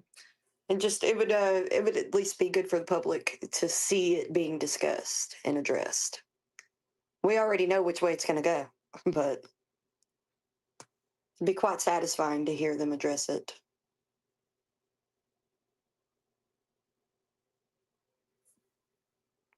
All right. Did you hold down the fort? I did. I just got through making a point. Perfect timing. And well, Brian, he was in the mid-sentence, and then he dropped from the call, so I'm guessing he's got some issues. So we can get right back to it, though. Let's go. No way, Brian's got issues. If you didn't know, here I am to tell you. Guess what just came? Your bow. We were already discussing that. He was like, it's probably his bow. That bow is absolutely friggin' gorgeous. Unbelievable that I got it like that. It's brand new. Brand spanking new. It's brand new. Brand spanking. I even took it out in the sun. All right, checked every little nook and cranny, and I said, this is a brand new bow with brand new strings. Not from the factory, yeah. Not from the factory. These are custom bowstrings from a highly reputable company. They're absolutely perfect. I don't know what to say. I really don't. Are you giddier than a schoolgirl? I was so fortunate. I'm beside myself. Just be grateful. Yeah, I am. Yep, I sure. It's got my attention way from. You know what I'm saying? I don't know. No kidding. I'm over here trying to waffle, and I'm not Adam. So You're trying to waffle your way through. probably this, right? putting your crowd to sleep here.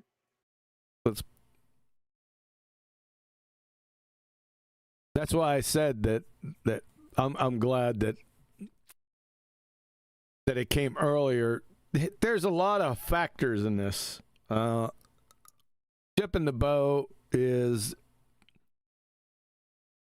how would I say, not the most surefire thing, especially when it's not coming from the company, it's coming from somebody else. Hot weather is not an ideal situation that you want when shipping a bow. That's number 2. You can't be sitting in a hot warehouse or a hot truck. Can't be sitting outside in the heat. Luckily, over the past couple days, it's been cool. We've had a cold front come through. And it was shipped from Colorado. So it had a nice, somewhat cool trip, which was good. I was thinking about it, and I said, that's something in my favor. I said, I You don't want it to be too cold either. It's like a stringed instrument. No. The cold doesn't. I don't care about cold. I care about heat with the bow. I know. It's like stringed instruments is what I was saying. So, yeah. Like a guitar, I don't need it out in the heat for sure, but also it's not so great to leave it out in the cold. Yeah, that's not. But I mean, like cold. No, it cold. doesn't. No, it has nothing to do with a bow. Because it'll always come back. The heat will destroy it. So everything worked out. Checked it out. Took it out in the sun. Made sure I did have a screw, just a single screw come up. That could have been. I'm gonna have to look it over. There was some. I have some accoutrements with it, so that could have come from the accoutrements. I'm gonna have to check that closer after the show's over. Yeah, it probably did. Yeah. I'm just. Yeah. Wow. What a nice friggin' boat.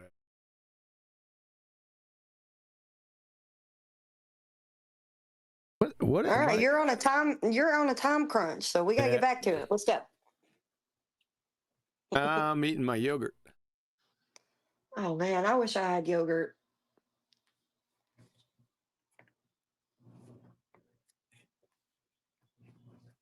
Well, everyone, this is going to be a short show anyway. Shit.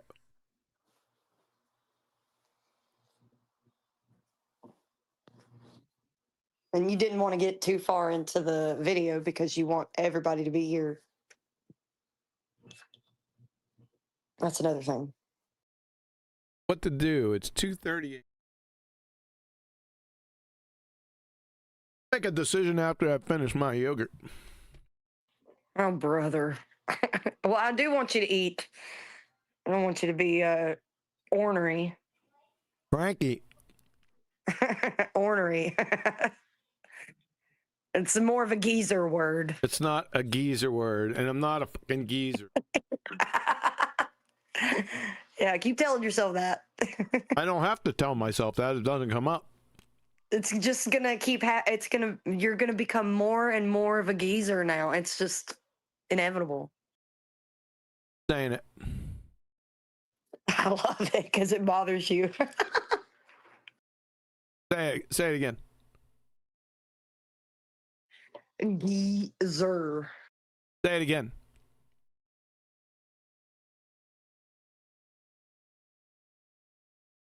Yeah, I muted you.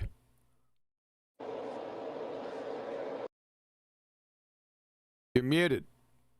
For cause.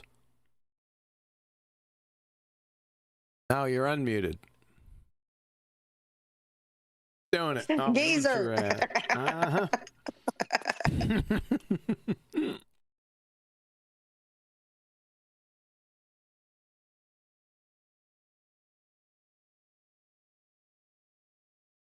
So somebody, hey Grim, you put this Werner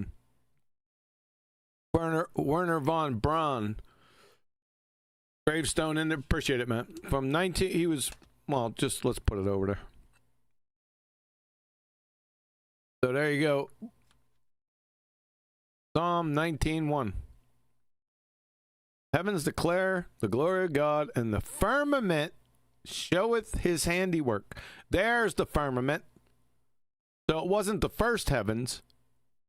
It was in the statement. I knew it was in there somewhere. Follow, Flatsy?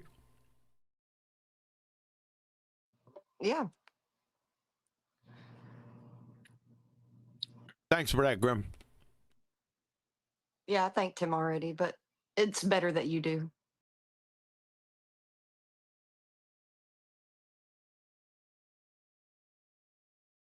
So today is the 23rd of June. 1, 2, 4 weeks. 4 weeks to get that bow set up. I think I can do that. Well, I'm having one thing's out of my control. You better get with it. It's gonna piss me off.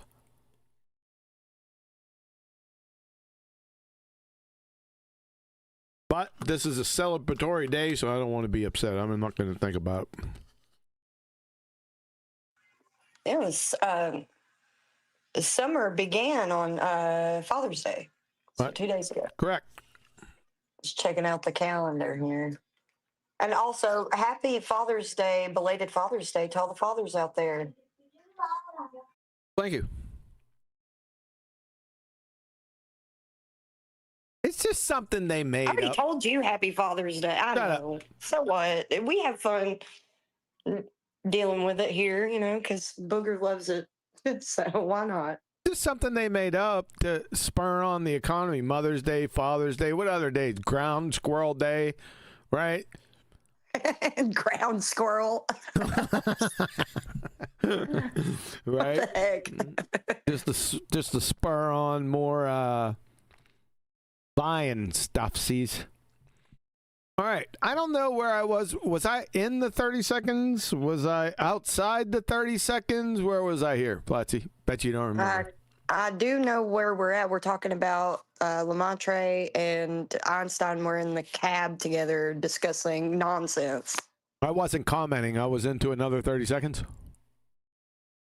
Yeah, I'm not so sure. I think we started it back over. Let's do it. Let's just roll right from here.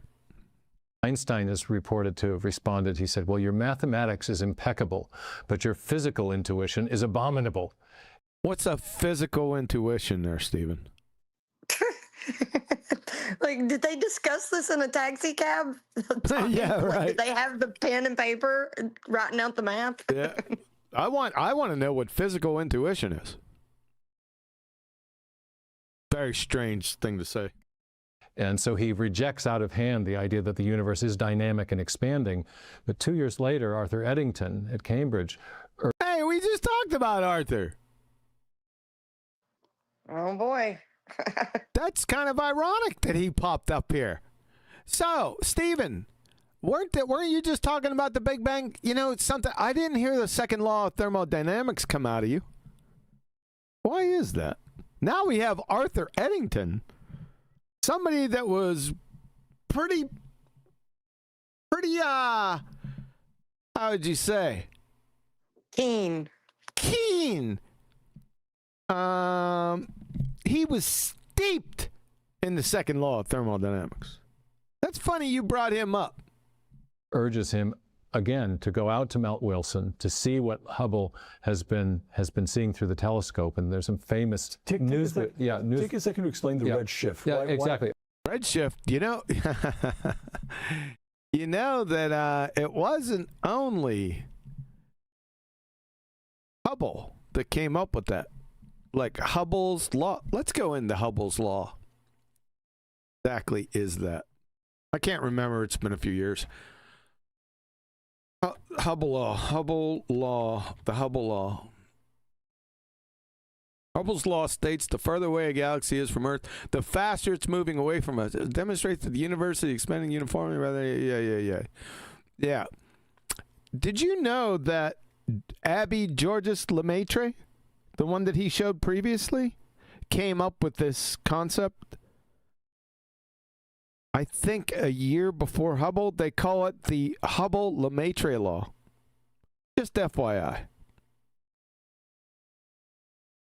Okay, so that's important to understand. Yeah, so the light coming from distant galaxies is, as the physicists say, shifted in the red direction of the... Mute. Why is it shifted? Why couldn't it just be red light being created where these so-called galaxies are? Why does it have to be shifted? Anyway, like I said, redshift was debunked by Halt and Arp back in the day, late 70s, but these guys are totally unaware of it. The electromagnetic spectrum. If you shine... Oh, we did that electromagnetic spectrum again, right? Photons are neither electric or magnetic. So how can they be electromagnetic? That's my question. Anyone? It's almost like atmosphere. They keep saying it over and over and over again. Yeah? And you just right? Just like atmosphere. It's a paradox. Your electromagnetic spectrum. What's electromagnetism, by the way? The tangled Superchat. super electromagnetism. I'm so sorry. I didn't see this one go by, but Roger Lid will send another one. He said, refraction, refracting, refracted. Yeah. Shout out. Thank you. Thanks, Roger. Appreciate it. Yeah, what tangled webs you guys weave. Not we, you. This is the cluster screw. Shine light through a prism. The light will separate into different colors, red to violet. And? So is that red light moving away from us that's coming through the prism? The red light corresponds to longer wavelengths. And? What if it's just red light coming from the source? This is a bullshit diagram, by the way. So if an object is moving away and is emitting any kind of a wavelength, that wavelength will be stretched out. How is wavelength found out with light? How do you come up with wavelength and frequency of light? Because light's definitely not a friggin' wave. I'll pull Shankar out here and stomp a mud hole dead in your ass. That's a good question. You need to ask yourselves that. Of course, I had a presentation on this many years ago. You'll have to go back and find out for yourself because I'm not going over it now. Let me tell you, it's not because they're a wave. Give you that clue. Out. So if the object is moving away, it's going to stretch out and the color of the light will shift towards the red direction. What if you're shining a light through that prism and that light's not moving and you just get red anyway? Good question. Yeah, I thought so. It will be redder than it would otherwise be. And so as Edwin... The ship's horn is the... Tell you what, get ready, you smack that ass a couple more times, it'll get redder. Unbelievable. The ship pulls away from us to Cannot believe go you off to said sea. Exactly. God. Or think of the train whistle, you know, with the Doppler effect. With the Doppler effect, with the train whistle. Well, the Doppler effect and the train whistle, those ain't fucking light. There, Stephen. Sound is not light. From high school chemistry. High school chemistry. Really, Stephen? As the pitch drops, the wavelength is also stretching out. So, So according to Stephen Meyer, there shouldn't be any red light unless something's moving, shining light on us, and it's moving away from us. According to what he just said. Listen, ladies and gentlemen, I'm just deducing what this fine gentleman is saying. And you've totally abandoned your methodology for this show. Have I lost the 30 seconds? Oh, yeah. Oh, shit. All right, let's go 30 seconds. As Hubble began to survey the night sky. I have to stop. This guy was born right down the street from where I'm living right now. Every time I drive down the highway, that's all I see down there. Home of Edwin Hubble. This is where the house of Edwin Hubble. He looked like a real wise ass to me. You know that. Put that in your pipe and smoke it. With these new dome telescopes that were just being built in the 1920s, his photographic plates and his spectral analysis was showing that the galaxies in every quadrant that he investigated were redshifted. The light coming was being stretched, which suggested that the universe was actually expanding outward as if from a beginning point. And this was the great discovery that led to people thinking about, well, what would happen if you ran that sequence in reverse? That's 30. So like I said, this guy's right down the street. Well, he's not there now. That's where he was born. The night sky. With these new dome telescopes that were just being built in the 1920s, his photographic plates and his spectral analysis was showing. His spectral analysis. What do you do? I want to see that. That the galaxies in every quadrant that he... What are galaxies? In every quadrant of what? Investigated were redshifted. The light coming was being stretched, which suggests... How do you know it was being stretched? Couldn't he just been shooting red light? Or the source was emitting red light? You ever think about that, Stephen? That the universe was actually expanding. Yes, and Penelope Pitstop was Bruce Lee's grandfather, Stephen. Got any evidence of this? Outward, as if from a beginning point. And this was the... As if. Was this a simile? The great discovery that led to people thinking about, well, what would happen if you ran that sequence in reverse?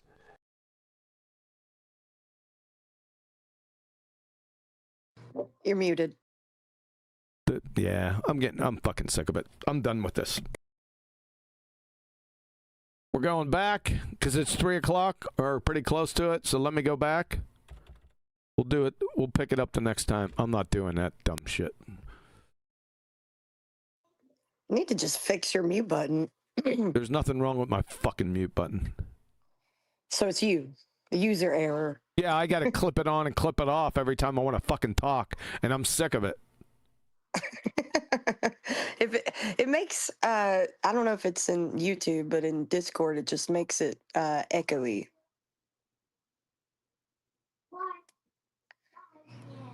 I'm thinking that's gonna be. I'm thinking that that's gonna be tough shit from this point forward for you guys.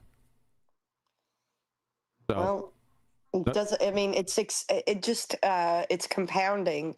If you keep letting it go, it'll start overlapping with the echoes. Well, it sounds like can't hear anything. It sounds like a fucking personal problem to me. It's a problem because of you. So no, that's your problem. I don't hear any echo. Golly. All right. Just like a geezer. I'll tell you what. I'll fucking mute you so quick. Try that one more time. Go ahead. Go ahead. Say it one more time. Geezer. Say it one more time. Geezer. This son of a bitch and mute button. Geezer. Oh, you're on that mute button. Yeah. Yeah, I was wondering why it was going away so quick. Because I was on it. Son of a bitch. I wasn't on it before you successfully server muted me, and I was like, oh, snap.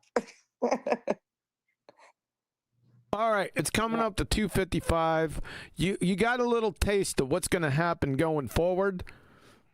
I went ahead and let me go ahead and save this right now. Hold on, Platzi.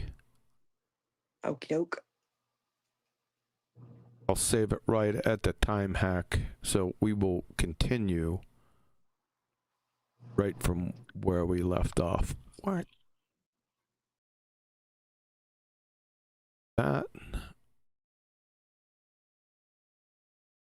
Yeah, this was probably a bad day for a show. We at least got through a little bit of it, just to give everyone a little taste of what's to come in the future. They're on the Big Bang right now. Stephen Meyer didn't even bring up the second law of thermodynamics. He brought up one of its number one proponents. Still, he's on his little discussion with friggin' Redshift and Hubble. Right, not dealing with the actual question with what Sagan said about the infinite universe. He's totally off topic. So, but we'll get back to him, and we'll see what James Tour and the John Lennox has to say the next time next week. This is going to be. I think this is going to be very interesting. Very, very interesting on where this goes and the level. We're going to get a good taste on where these three gentlemen are exactly at. You got a little bit of taste already.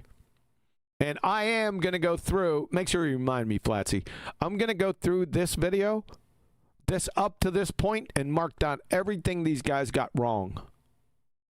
And we'll do a little tally at the end. It's going to be a long list. I think no, I'm not going to list. I'm just going to write down X's for each time they got something wrong. And I'm not just going to say that they're wrong. The places where I stop and explain step by step why they're wrong. That's what I'm talking about. Blatty, take us home. Got that cowbell, right?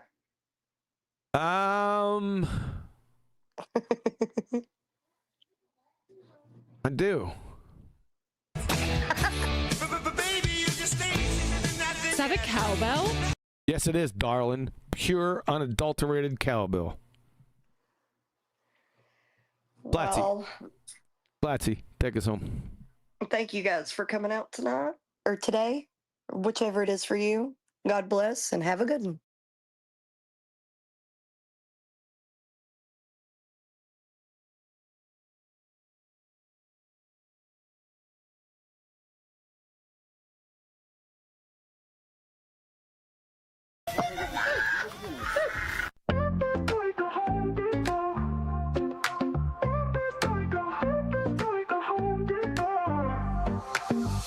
Step up in this game like I'm hammering nails. Burst a flat plane, listen up, I'll tell you tales. Home Depot vibes on my tools, no fails. Level up my vision while the world just derails. Jaron said it first, now I'm chasing the truth. First wanna know, is he shilling or aloof? Now I'm flexing with the facts while they playing the fool. Flat earth, no curve, I'm breaking all the rules. Earth is like Home Depot, got my crew on deck. Home Depot, we ballin'. All this knowledge better show respect. Home Depot, flat earth, they saying no way, but we out here grind. Home Depot, motivated, determined, leave the lies behind. Rolling deep through Antarctica, you know what's up. Snowflakes in the air, yeah, we sipping from the cup. Well, Duffy said, trust me, I came out of the blue. Started from the hustle, now I'm building my crew. Wait, I'm stacking up truth like I'm lumber from the store. Got the blueprint, baby, I'm ready for war. See the horizon straight, no dip in my sight. Thug life on the flat, bringing knowledge to the fight. Earth is like Home Depot, got my crew on deck. Home Depot, we ballin'. All this knowledge better show respect. Home Depot, flat earth, they saying no way, but we out here grind. Home Depot, motivated, determined, leave the lies behind. So I'm here to break walls, I'm kicking down doors, hash street life, I'm hustling what's mine is ours. A whole new vision, we gon' stack and we gon' rise. With my crew by my side, we defy all the lies. Earth is like Home Depot, got my crew on deck. Home Depot, we ballin'. All this knowledge better show respect. Home Depot, flat earth, they saying no way, but we out here grind. Home Depot, motivated, determined, leave the lies behind. So remember this hustle, keep your eyes on the prize. Earth is flat like a board, like the ones on a 5. We'll build this place together, ain't no mountain too high. Home Depot mindset, we gon' reach for the sky, yeah.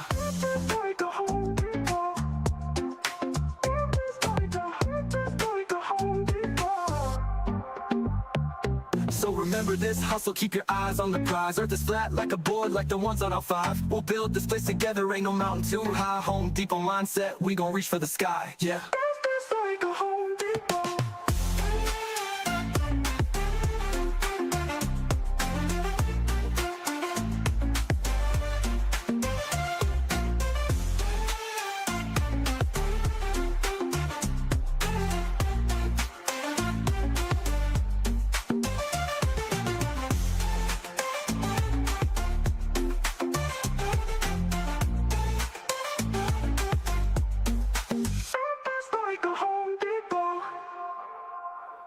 The flat Earth map dates back over 1,000 years. This map is credited to being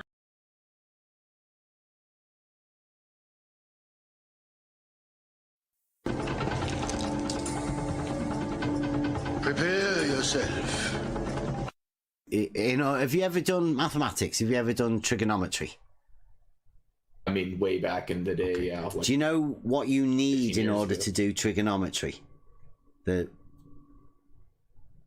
fewest constituents. Yeah. I have no idea. Right. Step one, trigonometry. Trig. The tri bit at the beginning. You need a triangle. And what's more, you need a right angle triangle in order to be able to do trigonometry. What the hell did you just say? And what's more, you need a right angle triangle in order to be able to do trigonometry. What?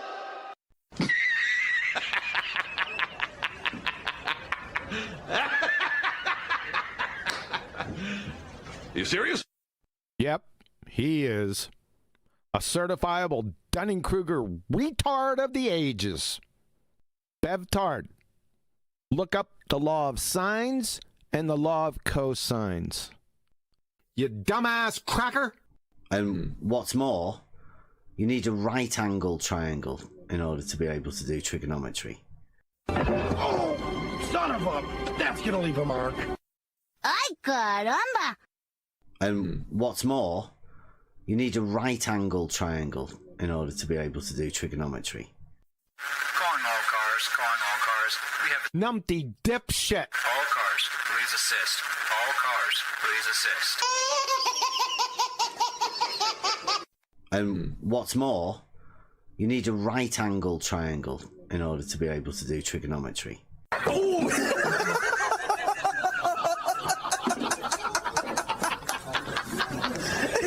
And what's more, you need a right angle triangle in order to be able to do trigonometry. You unlock this door with the key of retardation. Beyond it is another dimension. You're moving into a land of bullshittery. You've just crossed over into the numpty zone. You are so dumb. Damn.